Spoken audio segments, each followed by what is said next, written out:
everyone, and welcome to Beginnings, the show that asks, where do creative people come from? My name is Andy. I'm the host of the show and a writer and performer based in Los Angeles, California. How is everyone doing this week? Can't help but giggle every time now, because what could the answer be? I mean, I guess baseline, assuming you haven't been thrown into one of America's myriad concentration camps. I guess the answer is, I guess okay. I don't know, my anxiety's pretty off the charts. But I'll tell you what, you know what helps settle it? Why, talking to my guests on this show. And this week is no different, because today I'm talking to Mary Lattimore. And if you don't know who Mary is, I'm going to read you her bio right now. Originally from Asheville, North Carolina, harpist Mary Lattimore began playing the harp as a tween and eventually attended the Eastman School of Music to study it more seriously. In 2012, Mary released her first album, a self-titled cassette, on Fred Thomas's lifelike imprint. Former guest Fred Thomas. This was re-released a year later on Desire Path Recordings with a new title, The Withdrawing Room. Since then, she's released almost a dozen more albums and collaborations on labels like Ghostly International, Three Lobed, and Thrill Jockey. And her latest, Tragic Magic, an album she made with Juliana Barwick, last week's guest, was just released in the middle of January, and it's fantastic. This was a great episode. I really like Mary a lot, both as a musician and a person. Where Juliana last week, I think, was very ebullient, if that's the word I am looking for. Mary was a little more, what's the word I'm looking for? Curious to see where we were going with this and willing to kind of jump down the rabbit hole with me on some of these topics. It was a lovely talk, and I think both Juliana's last week and Mary's today give some insight into their different personalities and then how they work together.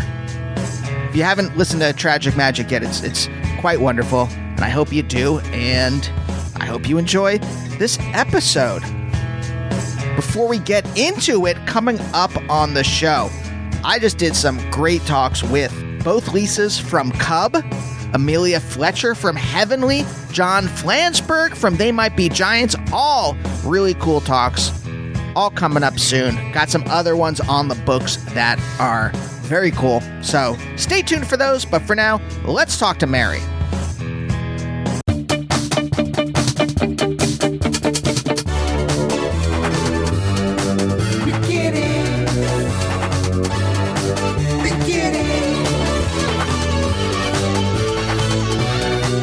I've always wondered why people move to LA if they're not in the entertainment industry, because I'm from the East Coast. You're also from the East Coast. Yeah. And I feel so out of sync here. And that's Really? just me, maybe. So, you know, I'm projecting onto other people. Yeah. Why Did I move here? Well, I mean, partly to get more jobs, you know, like because harp, you know, I feel like session work is really good here. You know, I was doing a lot of that when I first moved here. I was playing on a lot of people's records, going to different studios just for the day. Also, a big part was, of course, the weather. And, you know, wheeling a harp down an icy sidewalk is a nightmare. A nightmare. So in Philly, you know, I lived in Philly for 13 years, and I would drive up to New York a lot and do a lot of playing in the winter, of course, because like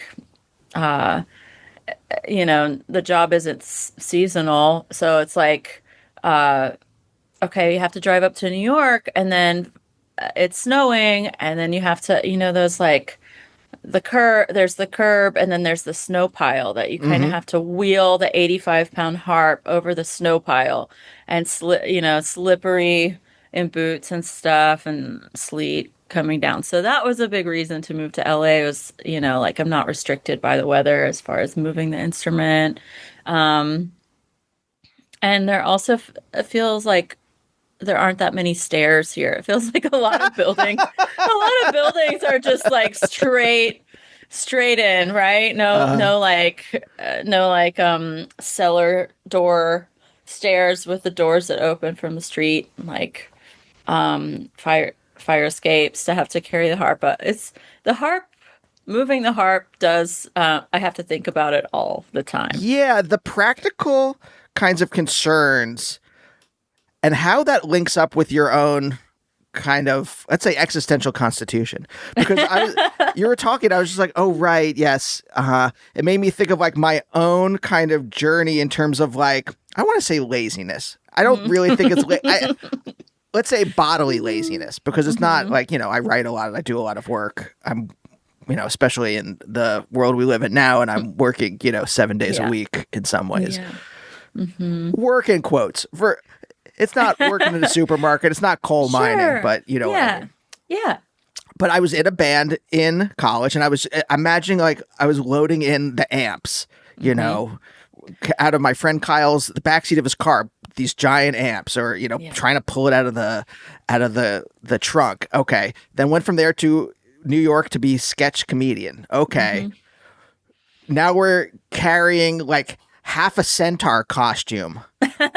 From Greenpoint to UCB and Chelsea on 3 trains. Like, okay, well, it's less unwieldy than a giant amp, but it's still a lot.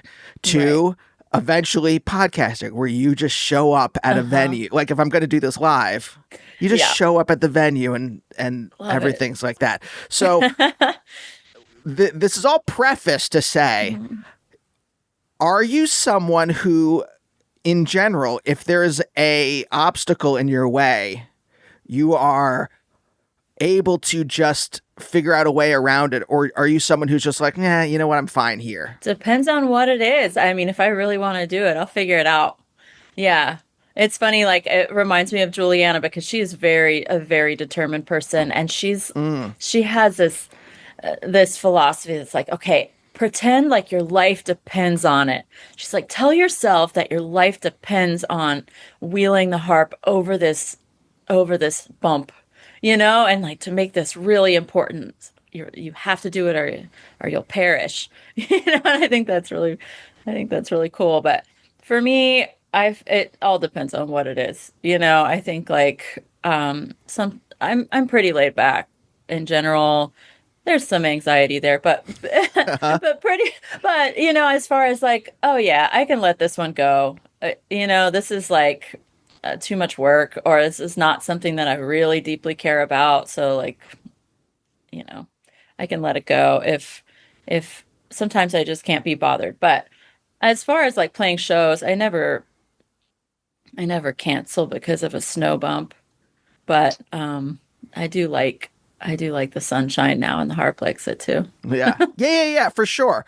Is there something you can think of where you were like, where it did have that character of like Juliana, you were saying, where it's like, this is, I obviously it's not physical life or death for real, but like spiritual life or death if I don't do this. And so I'm going to push through whatever these obstacles are. Well, I mean, so like, I think about like, I just love, I want to have a beautiful life, as we all do. I just love like traveling and soaking up experiences. So sometimes if I like, I can juggle money around, like I feel like if I'm broke, if I haven't worked in a while, and there's something that I really want to do, like I really want to go see The Cure in Edinburgh, Scotland, or something like that, I can be like, okay, this credit card is almost maxed up, and there's a way I can do it, and I can see like a show that's on the horizon that I'm going to play, and I'm going to make that money, just like juggling things around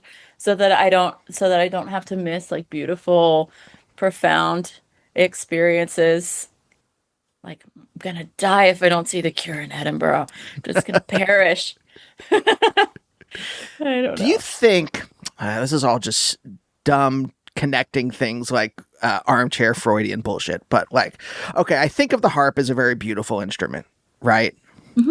And I also think of it, it's interesting, I was trying to find information about you and your childhood online, and I was thinking about how like there's this connection between harp and kind of like high society type, like very kind of thing, even though I was reading about your mom, and some interview where you were saying how like she played. Yes, she was in the Asheville Symphony, but also Hmm. she played in a bunch of like little groups around town or like Yeah. conducted them. And I was like, oh, it's a functional in. It's a functional part of like this kind of like folk musicy kind of like on the Yeah. ground type stuff as well. It's not just this. It's like it's almost like you know how lobster used to be like a food that Hmm. like no rich person would deign to touch, and then it Right. kind of like became some kind of like hot cuisine. Yes. Yes. Anyway, Uh-huh. I I'm like it. curious I about like it. the connection between like wanting a beautiful life, the idea of this beautiful instrument, about class. Do you Hmm. think there's anything in there, or do you think these are all just like separate kinds of things? Like, yes, I play the harp, but also Hmm. I want a beautiful life, and those two are separate. There's no kind of connections there. Oh, there's connections. I mean, I think like the harp is a very expensive instrument. It's true, but it's the more you see it played around, in your life, the more it's not in the salon or not just only played in the lobby of the most fancy hotel or something like that. The more you see it as part of, oh yeah, this is just another instrument that sounds really cool and I could play that too. I feel like a big part of my mission with my music life is to try to make it not so limited in that and who can hear it played live, and I think that that's really happening right now. There's like a resurgence of harp, or just like a renaissance of harp in different genres of music and different situations. There's like less expensive harps being made. There's a lot of programs that have started where there's harp teachers in schools, free lessons are given and stuff. So I feel like this instrument it's like the first instrument ever. It was played. There's like cave drawings of harps, and I feel like it's just a shame that it's so cost prohibitive, that it's been cost prohibitive, but the sound is really not, it shouldn't be seen as fancy. The actual sound, it's like your human finger on a string pulling a string, and Hmm. there's something about the sound that really appeals to people, no matter who they are. There's like harps in all cultures, and harps are used a lot in like music therapy, hospice, kind of as a calming. There's something about it that resonates with human heart, I think. And so I think it's like important to not perpetuate that idea of it only being like fancy or classist or something like that, because it is more visible in a lot of different situations right now, and Yeah, becoming even more so. yeah. It's opposite lobstering. It is Yeah, going the yeah, other direction. yeah. When you said that, like as you were describing it, I was like, oh right, there is this kind of just like almost biological feeling. Hmm. And I'm wondering, is that besides your mom playing it, was that what kind of like just because your mom played doesn't mean you Hmm. would pick it up, right? Right. Is that what kind of got you? Like, what was it when you were Yeah. like? I was reading when you were 11, you started playing Hmm. it, Yeah. right? Was Hmm. it just a thing to do, or was there something else going on inside where you're like, oh, I actually want to do this? Thanks for asking that question. I feel like I was forced to at first. My mom was like, "Okay, now it's time for you to learn the craft, the family craft, or whatever." And so I started playing when I was 11. I started with piano lessons before that to kind of get basics, but started playing the harp, like going every week to a teacher. My mom didn't teach me because there would be too many fights, but yeah, she was smart about that. She's like, I'm going to get my friend to teach you because I know that this is going to cause tension. And so, I started taking once a week lessons, beginner harp. And then as I started, and I was like, okay, this is something that you learn the basics of, like, oh, you learn how to the right way to kick a ball, soccer ball or something. It's like other kids are learning other things and I'm learning the fundamentals of this harp because my mom wants me to and I have to. And so then I started to get better at it. And like I feel like when you're a kid and you're told that you're good at something, it goes such a long way, you know? And then you're Mm-hmm. just like, "Oh, okay, I guess I'm good at this." And like not a lot of people do this thing. And so like, "Oh, maybe this is kind of a special thing." And then my love for it started to get deeper the better that I got just because I realized like, "Oh, I can pull this string gently. I could pull it hard." And you know, you could pull it like you could play a melody in your own personal way. And I think like personalizing the your personal tone and your personal way of interpreting like a classical music piece, it starts to feel like your own and it starts to feel like your own voice. And I think that's when I fell in love with it was when I started to be able to play like more complicated pieces and I knew that I was playing it in my own special way. Hmm. And so initially though it wasn't like, "Oh, I love the sound of the harp. I'm going to start to take harp lessons." It was Hmm. like, "No, this is something that you have to do," kind of like going to school. Are you So, drawn to yeah. complex art in general? Because I'm thinking there's also this other thing. Sorry, as a Mhm. total parenthetical, and then the question is, are you drawn to complex art? But Hmm. as you're talking, I'm thinking about like instruments that are a direct extension of the person. Right? Yeah. I play guitar. I play keyboards.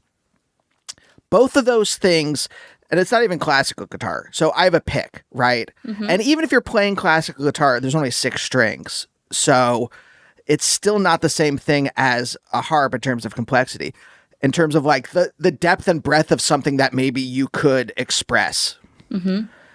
And with a keyboard or a piano, let's say, right, you still got the hammers and the keys and all those things in between you and the strings. And it feels like Yeah. harp is the only, and there's probably more, but like the only complex stringed instrument Mm. that could be a direct extension of the person in the same way that like a saxophone, a woodwind, or something like that is an extension of like your one's breath. Yeah. So, did that appeal to you? And so Hmm.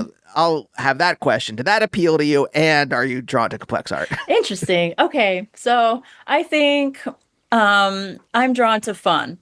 And I think it's very fun and beauty. And I feel like it's so fun to play fast. You know, it's really fun to play complex stuff, and it's really fun to get in there and to learn it and to play it really well, or to play it like to feel that satisfaction of learning something and then finally being able to do it. You know, like in when I was studying classical music, it was like using the metronome, playing this really hard thing really slowly, then upping it by 2 beats, you know, little by little, and then finally feeling like a triumph of really understanding what was happening with your fingers, your brain, your feet, your instrument, and like that's really fun.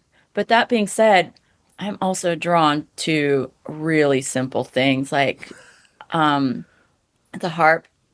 The harp can sound so beautiful if you're playing the same 2 notes over and over and over and over again, like like hypnosis or something like meditatively or just like um a simple melody that is like sweetly singing, I think is so beautiful. And Hmm. when you hear a kid just learning how to play the harp and and they're like, "I can't do it, this is too hard," or something, and then they play like a very simple thing and you're like, "You are doing it, this is like what it's all about."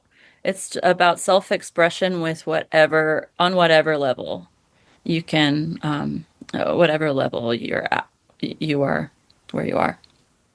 But complex art, I think it goes, I'm 50-50.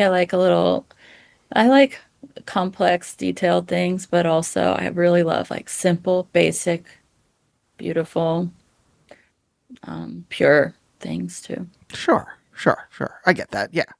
I was when I was younger, I was just like, no, no, I'm only going to read, the most difficult postmodern fiction. And now, Fancy. yeah, yeah, and now I'm just like, that's really difficult, and I'm very Yeah. tired. Can I just watch like Hmm. a Statham action film? Can I watch The Beekeeper? And yes, Uh-huh. I'll still read. I'll still read a Pynchon novel, but also Yeah. it'll take Hmm. a month for me to read it, Sure. as opposed to I'm so well studied. I'm so intellectual when I was like 23. Yeah.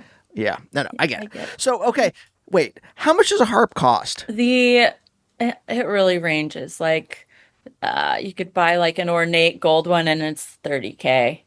You can buy a student harp and it's maybe two Oh, wow. thousand, like or like like a small one. There's like little ones that are less expensive that there's a kit you can make one. You can put it together. It comes in the mail. They're really amazing harps called harpsicles, and they're the little ones, and those are like very affordable for students. Um, it's a range. I would say mine is probably, I think it was appraised because I get it insured every year. They like with my instrument insurance, they give me like the idea of what it's worth now, and I think it was 16,000, but it's probably 60 years old. Wow. Yeah. So, like, when Um, you're a kid, are you playing on something that's that expensive? no, no, no, no. And plus, it's too tall for a kid. It's like it's a huge thing. It's huge. So when I was a kid, I started off on one that was like, it's called a troubadour, and it's like generally a student harp that is used a lot. Was it just you and your mom when you were growing up? No, my dad, my sister, and my brother. Okay, so Yeah, five every, people. every interview I ever read was just about, well, your mom played harp. Oh yeah. Hmm. My brother plays banjo. He likes playing music a lot. He's a basketball coach though, but he Whoa. plays banjo, he plays guitar some, mandolin, I think, and he likes jam bands. Um, my sister doesn't really play music. My dad does not either, but How did him and your mom meet? they met, I think, at a bar in college. In North Carolina? Yep. They both went to Appalachian State in Boone, North Carolina. And yeah, I think they met at a bar through a mutual friend.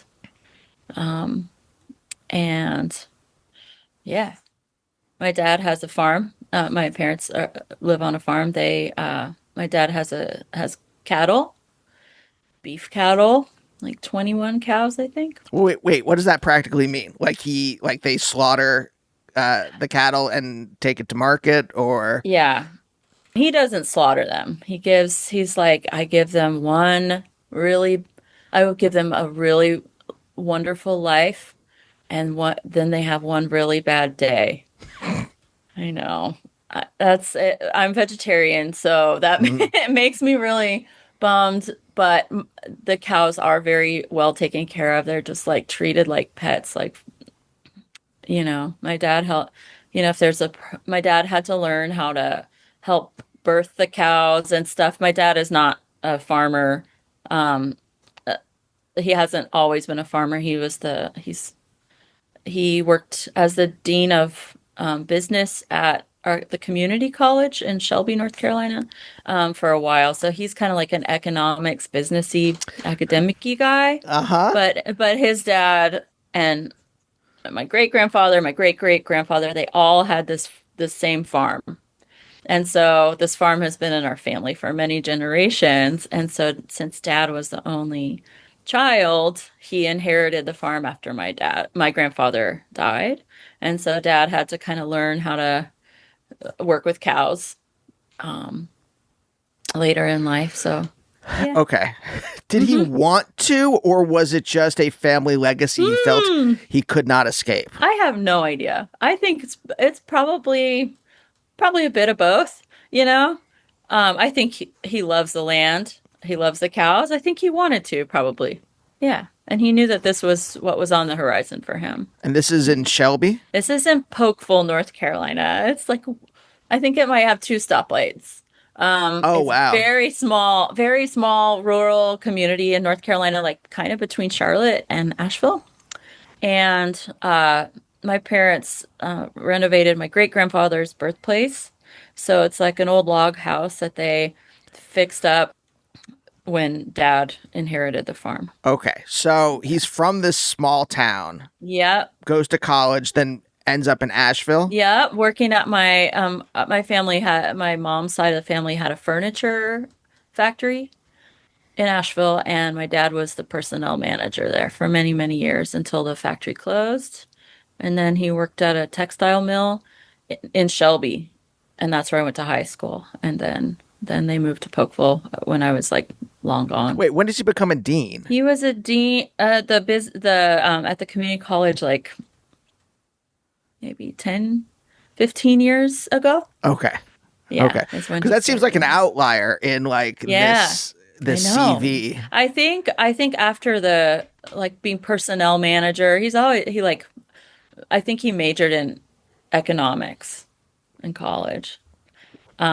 I haven't really talked to my dad about this stuff very much, but I think he was like very into economics and businessy things, and then started working at the community college, and then like rose up to becoming the dean of um, the Hmm. business department. Then, And yeah, then he retired and just started working with the cows, but he still teaches at the community college. So like I feel like uh, he's one of those people that, oh, I'm retiring. Let's have a retirement party. I'm retiring. And then he's like, I can't not work. hmm You know, I hmm have to go. Okay, maybe I'll start to teach a few classes. Maybe I'll advise. Yeah, and so he's back there at the community college a lot. Yeah, yeah, yeah. No, I can imagine him. You know, he's working on a lesson plan, runs out, pulls Uh-huh. a calf out of a Yes. mother, It's what happens. It's what pats it on the happens. head, runs Yeah. back in to, finish Yeah. the Uh-huh.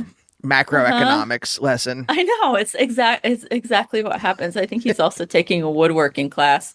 In in COVID, my dad had a real renaissance because my parents were like alone on the farm together in COVID. And dad was like, it was kind of impressive because dad was like, okay, I think that I want to take piano lessons from your mom. And so, like, my mom doesn't know how to teach piano, but she knows how to teach a harp lesson. And so, she was giving my dad piano lessons using my old piano books from when I was a little child. And then dad was like, I think I want to learn how to cook something and follow a recipe. And so, he was like cooking, he was like going to the New York Times like recipe area and he was learning how to cook things from a recipe, elaborate things. And it was like, wow, dad, okay, art and cooking and like music and cooking in COVID times. I think a lot of people did that though, like we're trying to learn new skills and Yeah, my wife and I did a Twitch show for our other podcast. oh, So, yeah. cool. Okay. Yeah, me, I just cried. I just cried. I just didn't Oh, learn there's a lot anything of that new. too. There's a lot of that too. But, Yeah, 1 hour a day, you're not crying. right. Do a Twitch show. Do a Twitch show. Then you can't, Hmm. then it's embarrassing to cry in front of an audience. So, you have to hold it Yeah. together. Is that okay? I'm not asking you to psychoanalyze your dad. I am more Oh. curious about how this affected you because it seems I don't know if this is anxiety and you had mentioned Mm, anxiety earlier. I don't know if mm. this need to do all these things. First of all, I don't even know if this was present when you were a child in the household, if the need to like do all these different things. But if that's Mm. true, is this born out of anxiety? Is this just I want to keep busy? Is this hey, I got one life. I'm going to do all the things I want to do in this one life. So I got to do all this stuff or something I haven't thought of, some combination. Yeah. What do you I think? don't know. Maybe it's just like, okay, people need me. These things I'm needed in these areas, and this is what I can. Yeah, I have this one life. If people, because these jobs, I guess my dad has, like personnel manager is what I don't really know what it is, but it feels like it's like, oh, that's who you would go to if there were problems. Like HR or Uh, something? yeah, maybe HR. I think that's what it is, right? I'm just guessing. Okay, you're needed, and you're teaching and you're mentoring students, and you're helping birth cows. And he also was like very active in the church, like Methodist church, and so I feel like when you feel like you're needed and there's a place for you to, and you have the skills, like why not? It's not really stretching yourself thin. It's more like, oh, I can help here and I can help here. Why not? Why not? You know? Yeah. I want to get back to this, but quickly, what's Methodism? Methodist? What's being a Methodist? Yeah. Almost everyone I talk to on the show for some reason is either an atheist or grew up evangelical. I don't know how that shakes Oh, out. this Methodist isn't evangelical. It's like it feels very gentle, you know? It's like kind of, it feels like very service oriented and very like, I don't know.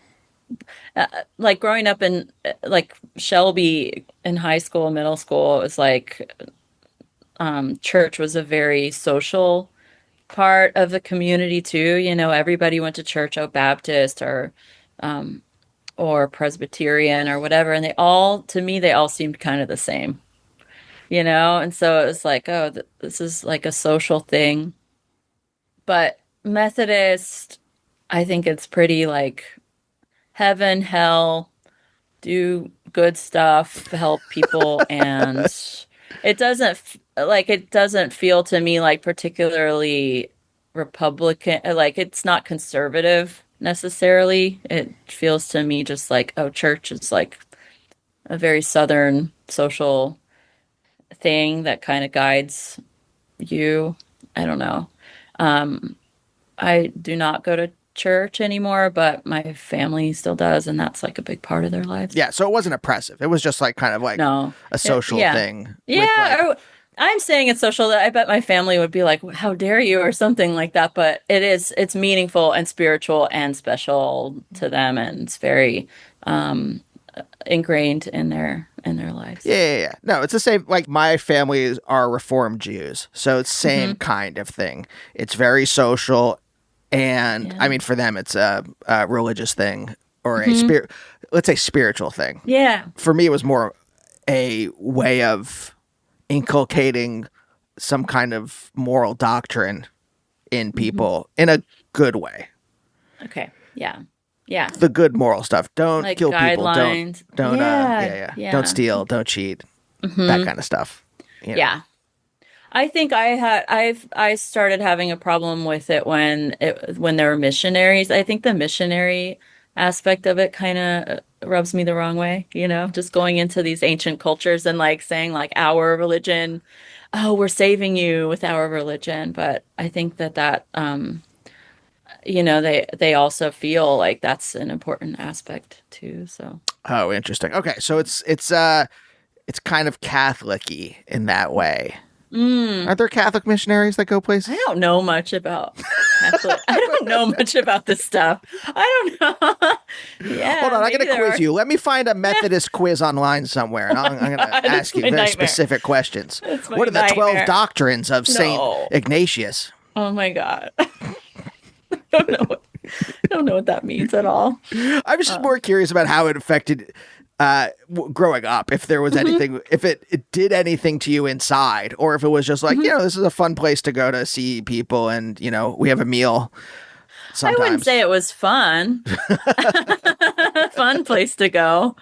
It's kind of like, I mean, I I was not a good student and I really hated high school. And I I was not like it was not fun in any way. And so I kind of lump the church going days into that. It was like, okay, I would I was kind of a melancholy teenager and I just like wanted to wear all black and not sit in church Wait, for wait. The an person who's hour. going to travel to Europe to see The Cure was a moody teenager. Oh yeah. That Oh doesn't yeah, very track. moody. Uh-huh. Very moody. Playing a harp, crying, feeling like a misanthrope. So, I kind of I kind of tie that all in. I'm like, oh, I had to go to school, I had to go to church. Um, I was an unhappy teenager, but in fact, looking back on it, it's like that's kind of normal stuff. And like being sad as a teenager is pretty normal, and you're kind of stuck. You don't get to be your own boss, and Yeah. there's no like real hardship there. It's It's done. Yeah. It's Well, just like, no, I mean, yeah, it's not as my therapist reminds me. Just because we're not in the worst conditions of the world doesn't mean like the stuff that affects us still affects us. You mm-hmm. can put it in perspective, right? And Yeah, that's worthwhile to do. yeah, But it still hmm, does whatever it does emotionally inside you. sure. But like when you're older, you look back on it and you're like, oh, little Mary, she's like, wanting to be in an episode of My So-Called Life. It's like, just like, um, and maybe she was a little bit in an episode of My So-Called Life. I feel like that show really resonated with me, and when I didn't go to church, I was grounded for the week because that was like a thing that we had to do as a family was go to church, and when I didn't go to church and I got to stay home and put my PJs back on and have 2 beautiful hours by myself watching TV, I remember that My So-Called Life was on during those church hours, and I just remember being like, this is so worth it. This is so worth it being grounded for the whole week because these hours are so delicious, you know? Wait, how were you able to stay back? Were your parents like, we're not going to drag you? Yeah. Is that what it just They were was? like, we're not going to drag you, but if you don't go, then you can't hang out with your friends this week. If you don't do this for us with our family, then you don't get to like do fun things with your friends. So, How often did you do that? Did you pull that card? oh, I don't know. Pretty often, I guess. Pretty Okay, often. It's also like having to wear church clothes. sure. Sucks. Sunday is a precious day where you don't have to go to school. So you want to just like wear what you want, Yeah, do what you want. yeah, it sucks. The only Yeah. good thing, so when I said you get a meal is okay, if we went to Friday night services, there's something afterwards called the Oneg Shabbat where there's food. So I got Hmm. cookies, and I normally didn't get cookies at home. Okay. Okay, or sometimes there would be a dinner with like a Shabbat dinner, and there would be Hmm. fried chicken there from the supermarket, and Hmm. so it was always gristly. It was never very good, but I don't get fried chicken a lot, so that was Right. delicious then. Okay, right. Okay. So Yeah. that was it was very much. I was very much food oriented, Mhm. and Okay. things are so much different now. Things are so much. Right. I'm definitely not food oriented now, but like that. But then very specifically, at least now as an adult, I can Hmm. get the thing I want usually. Sure. I mean, Yes. within health Hmm. boundaries, right? I'm not going to Right. eat mozzarella sticks every day. Right. But we're our own bosses now. Yeah. Yeah. But then it's like, oh, well, I get this food if I do this thing at the very Yeah. least, which is Uh-huh. more powerful than even seeing my friends at temple. Right. Hmm. Yeah. Anyway, I guess what I'm trying to aim at is just like, oh, here's the thing. When you said you were a sad teenager, right? Is that just like the normal kind of stuff? Is that coming from inside? Is that Mm. like what you said you were kind of like, this is not your wording, but you were kind of out of step with the other kids? Yeah. Like Yeah. what's I mean, happening? Like I had some very good friends. Um, a couple very good friends. But in general, I feel like I had a yearning to get out of Shelby, and just like stretch out and see bigger things, like bigger cities, and I am like a real city person, I have to say. So yeah, like I get it. living in a small southern town, um it will like there were some nice people there, and it had very beautiful nature outside of the town and stuff. It's fine, but I definitely was like looking forward to getting out. So Yeah. I looked up the population. Asheville, 94,000. And then yeah, you went to Shelby, 20,000. That's yeah, a precipitous yeah. drop. My high school is 500 kids, and so like when you have 100 kids in your class, you kind of recognize everybody, and you kind of accept your role in the hierarchy of student, um and I was like, I gotta get out of here. I was like, I need to go to music school. I need to, learn how to play the harp and get out. And so I auditioned for Eastman School of Music in Rochester, New York. And I had never been to Rochester. I went to Rochester, um, I guess, like when I was checking out the school. I rode on a plane for the first time by myself and rode in a taxi for the first time. Went to Rochester. I met the other students and stuff, but I definitely thought Rochester, New York was New York. You know, Oh, I thought for a oh, long time, I thought maybe Rochester was like right outside of New York City. I didn't know the geography at all. And I didn't realize it was many hours away from New York yeah, yeah, City. yeah, way And upstate. so I'm like, see you later, Shelby. I'm going to New York. And I was in Rochester and I was at a school that was about the same number of kids that were in my high school. So I have to laugh at my little 17-year-old self because I was like, see you later, suckers. And then just went to Rochester, New York. You're gonna see me on Yeah. Broadway next Yeah. year. I'm just gonna be, yeah, walking around New York City all the time, like 5 hours away. Yeah, and then the next thing you know, you're trapped in your house Mhm. for 6 months of the year because it's freezing Yeah, outside and you I can't go know. anywhere. I know. Is that the school that had a pretty big contingent of modern composers in the 70s? I don't know. I don't know. But there was a really good composition department. I think famous. I don't remember any specific composer though. Yeah. Had a really good harp department. Very cool harp teacher. There were 10 harp students and Whoa. yeah, she was really amazing teacher. When you were a teenager, could you articulate why you wanted to get out of there?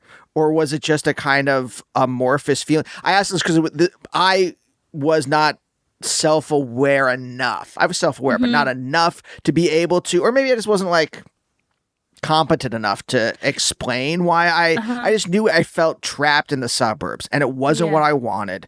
And it was just Hmm. that inchoate feeling that was pushing me away that eventually Yeah. pushed me into what I'm doing now. But like it wasn't like a plan. I wasn't just like I'm Right. going to do this, I'm going to go here, I'm going to do this thing and then I'm going to work in TV or whatever. Yeah. Were you outside of where were you? I was in Pennsylvania. Oh. I lived in Philly too when I went to grad school. I went Oh. to Temple for grad school. Oh, cool. I'm from Reading, which Nice. is like Yeah. 45 minutes west of Philly. Yeah. Ready. Yeah. Cool. It's a great place to again, Hmm. Sure. I say this like all the time. Great place Yeah. to grow up. Yeah. Love everything there, blah blah blah. But it also has a super low ceiling if you have any kind Right. of ambition. Yeah. And if maybe you don't like the suburbs and it feels Right. bad. Yeah. I mean, that's it. I wouldn't say I had ambition. I didn't picture myself like, oh, I'm gonna be a star or something like that. But I had that thing that you were saying before where it's like, do you like complex art? And when you're a teenager and you love complex art, you're reading these books and you're just like, um, there's like a youthful pretentiousness, right? And you're like, oh, I all the music that I love, you wouldn't understand. It's that feeling like you wouldn't understand. You don't get me and my music that I love to listen to. You're not a member of the REM fan club. Ah! I did have several friends that were into the music that I loved and friends that turned me on to music that I still love. But there were way more people that didn't know anything about this music or these books or these things that this poetry, Yeah. things that we really loved. And I mean, it just feels like because that was the beginning of the internet, right? There was like, I'm 45 now, so I feel like I had America Online, like junior and senior year, or just senior year, sometime around then, like 16 years old. Do you remember your screen name? Orange Crush 333. It's Ha! like an REM song because I Yeah. loved REM, Mine was Gold Sounds. Yes. Okay, yes. That's perfect. Yeah. Love it. And so yeah, just I don't know about you, but like talking on AOL Messenger with other REM fans or like, meeting boys on Instant Messenger, like with these chat groups or whatever, and like um being pen pals with people, writing letters to people from different states and because you have this music in common and the internet it felt like a more beautiful place back then. Oh yeah, for Definitely, sure. definitely. And it was still like, for me, I still love buying records. I'm really into the physical object, like buying the music and looking at the liner notes and all that. And I feel like back then it was like, oh, the gateway to like being, kind of like, oh, you find out about new music through this kind of chatting with other people and like, oh, what are you into? What are you into? And it wasn't about like, oh, listen to this playlist. It was like, um, this is what you would buy, and if you like this, and you would buy this, and you would buy this, and it just felt like a very organic kind Hmm. of music ecosystem in a way. Yeah, yeah. No, no, totally. I remember going to Lollapalooza '95 to see Pavement and Sonic Youth, Oh seeing yeah. on the second stage Superchunk for the first time, Hmm. then getting a merge compilation, I think, or I got their B-sides compilation, which then led me. They did a cover of Magnetic Fields, which led me to Yeah. Magnetic Fields, and then Uh-huh. it's this whole breadcrumb trail you're following. Yeah. It's so fun. It's so fun, that breadcrumb trail. And then I remember like my friend Chris in Shelby, he had an older brother that had a really cool girlfriend and Chris found this mixtape that the girlfriend made for the brother and gave it to me, but it didn't have the track listing, on the cassette. And so I would just listen to this cassette over and over again. And then I would just like hear the song played somewhere and I would be like, what is that? That's on my special tape, and then I would record, I would like write that down and be like, oh, this is on my special tape. The songs I don't know, I don't know the titles, but now I know one of them. It was like a little mystery. It was very electric. Like, you would feel it. You're like, okay, this song, and now I know who sings it, and what else have they Yeah, made? yeah, yeah, yeah. It's really Was fun. that spirit of discovery in you prior to this, and this just flowed into it? Was it ignited by this? Did you grow this through this? Because I'm thinking about that era and I'm just like, oh, it birthed thousands of little indie rock detectives. Yeah, And I that know. stayed with me to this day, that kind of feeling. But was it in you Yeah. before? Yeah, I mean, I remember like I would listen to 99.9 Kiss FM in Nashville, and my parents would be like, turn off the light. You can't read anymore. It's time for you to go to sleep. You'd be like 7 years old, and you'd have your boombox, and it would be underneath the pillow, and you'd have the Uh volume huh. turned down really, really low, so your sleeping sister, couldn't hear it, and you would just listen to Time After Time by Cyndi Lauper on the radio, or like Casey Kasem, and you would just like. I feel like just piecing together, like, oh, Cyndi Lauper, who's that? Oh, Whitney Houston, who's that? And like just piecing that all together. And the radio was great for that, Yeah. and that discovery, like, oh, this song gives me a feeling. Like there was that indescribable sadness feeling, that sadness that you would get sometimes when you turned 8 years old and you're like, I'm never going to be seven again. I'm never going to be Oh, seven again. You feel this nostalgia, right? I think, and that kind of feeling you find in certain songs. And that's like the holy grail of the feeling of music, like that as a musician, I would love to be able to give people that feeling, like that oh, itch, that kind of yeah. like that sad, but intriguing, enchanted kind of feeling. Were you that aware of the inescapable nature of mortality at that time? Or are you saying this just as like kind of like it kind of just resonated with me and later I was able to figure it out? No, yeah. No, I was aware. I was aware. I weren't you as a kid? I feel like Yes. a lot of kids are kind of the veil is thin. You're like when you're little, like things are you have more time to be like more um perspective in a way, just like kind of dreamy and like think about things like Yeah. that.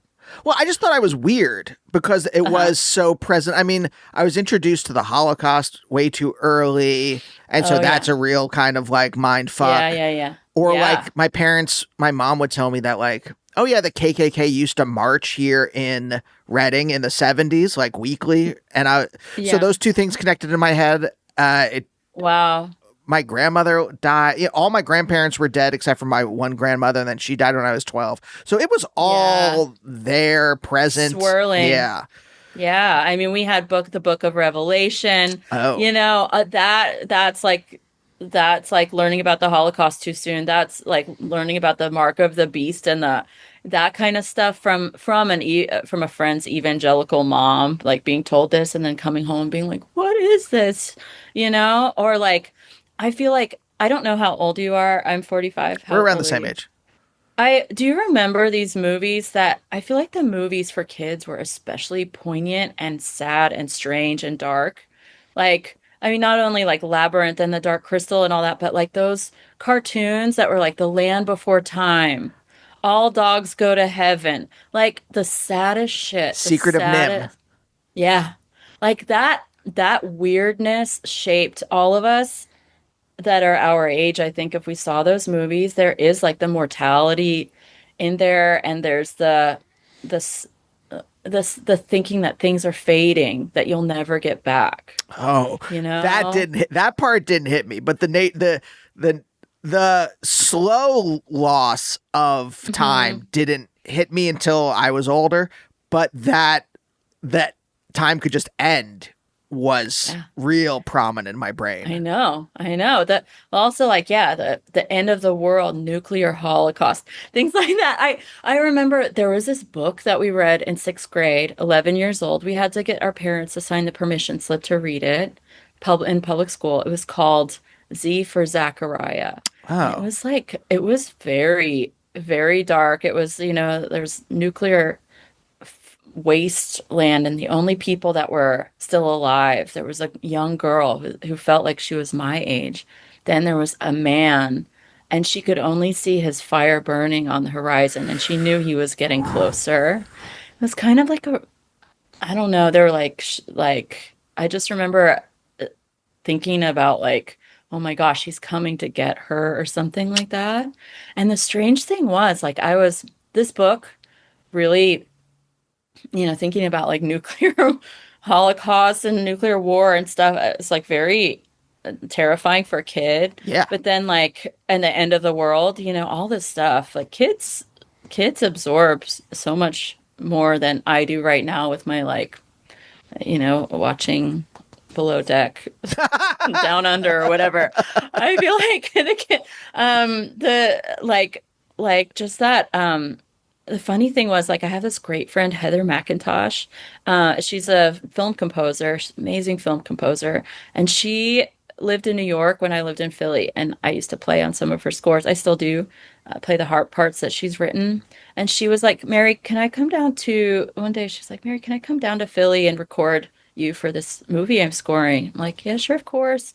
And we had this great day recording these parts. And then I was like, so what's this movie about? Like when we were packing up our stuff, like, what's this movie about? And she's like, well, it's based on this children's book, Z for Zachariah. I'm like, what?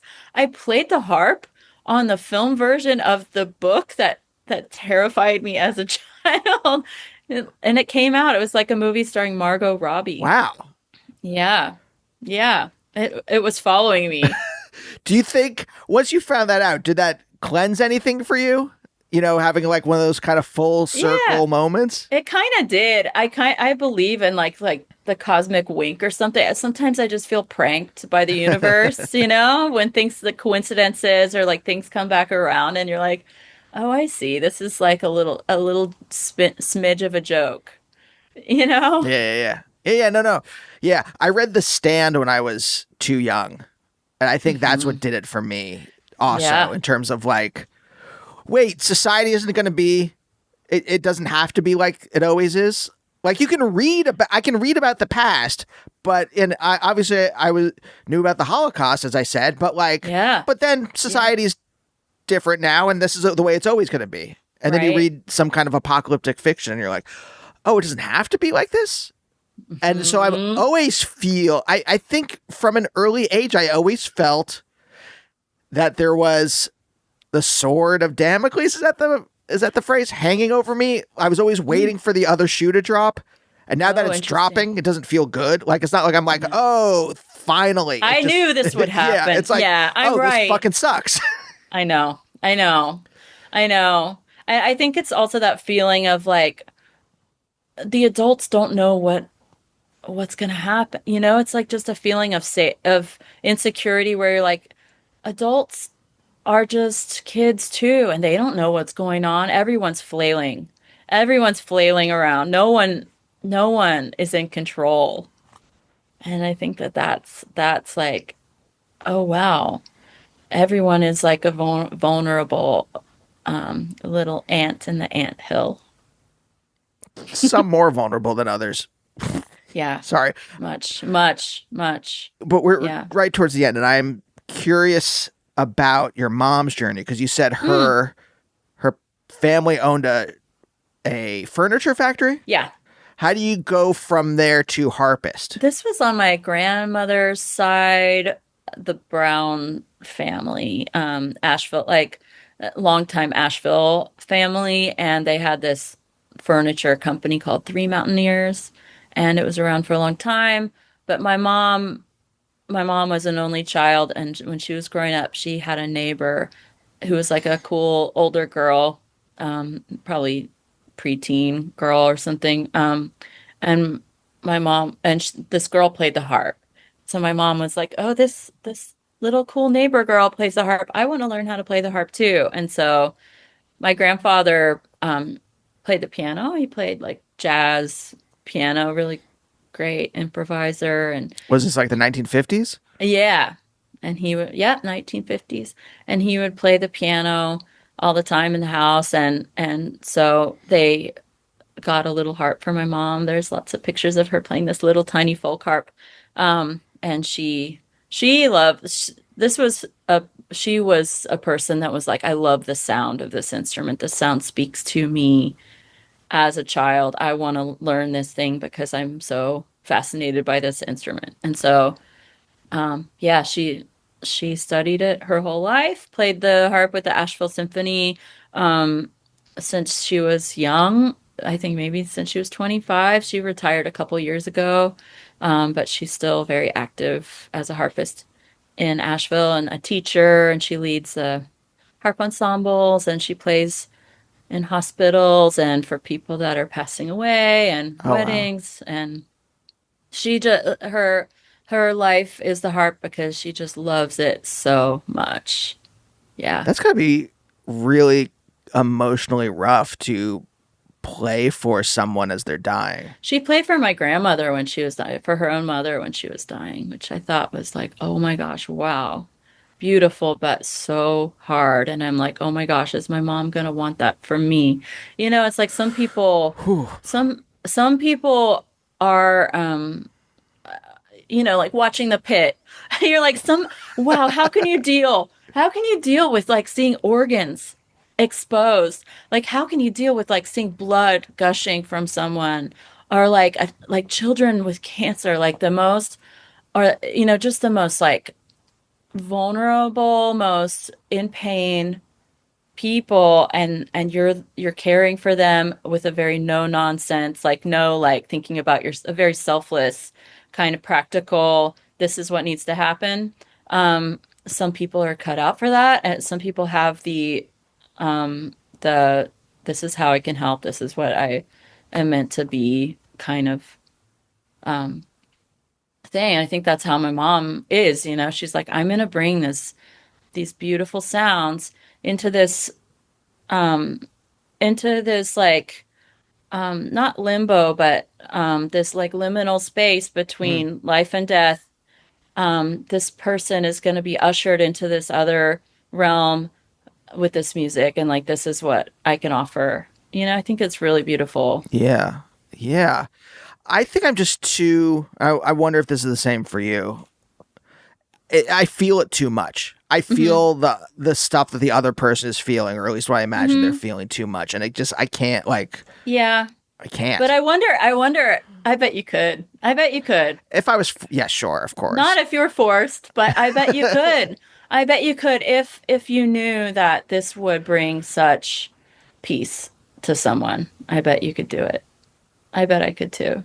You know, like you would feel for them, but that's something that wouldn't you want that for yourself too?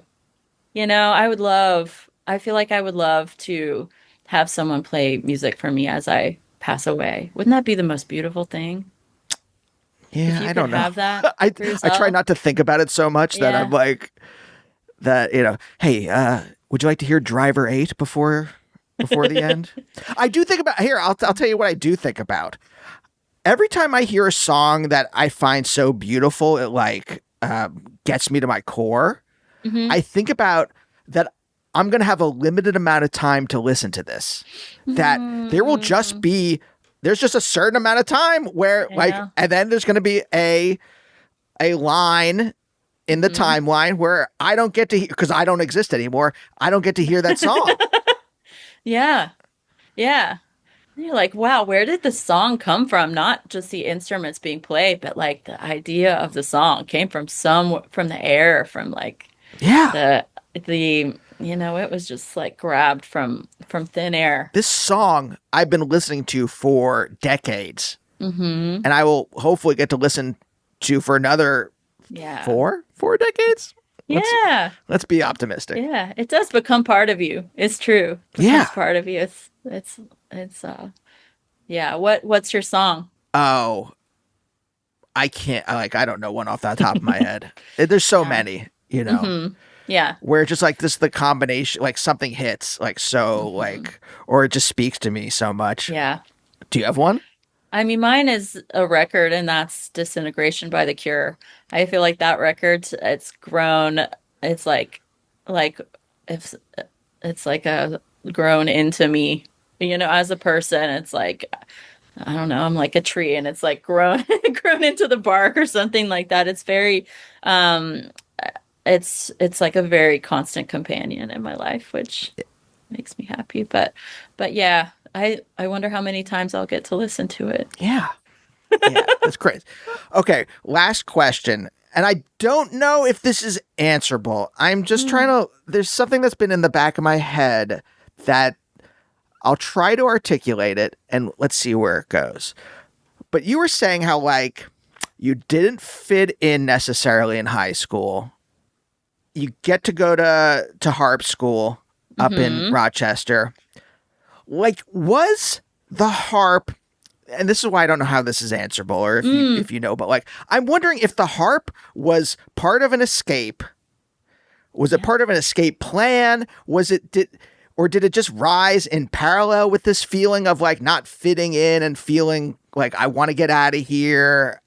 What was like, do you see what I'm saying? Like that Yeah. I'm wondering how it fits in, if it's just a thing that happens as this feeling develops in you, or if it becomes this like deeper part of you because it's part of this escape plan. That's a very cool question. I would say, yeah, the harp is still my escape plan.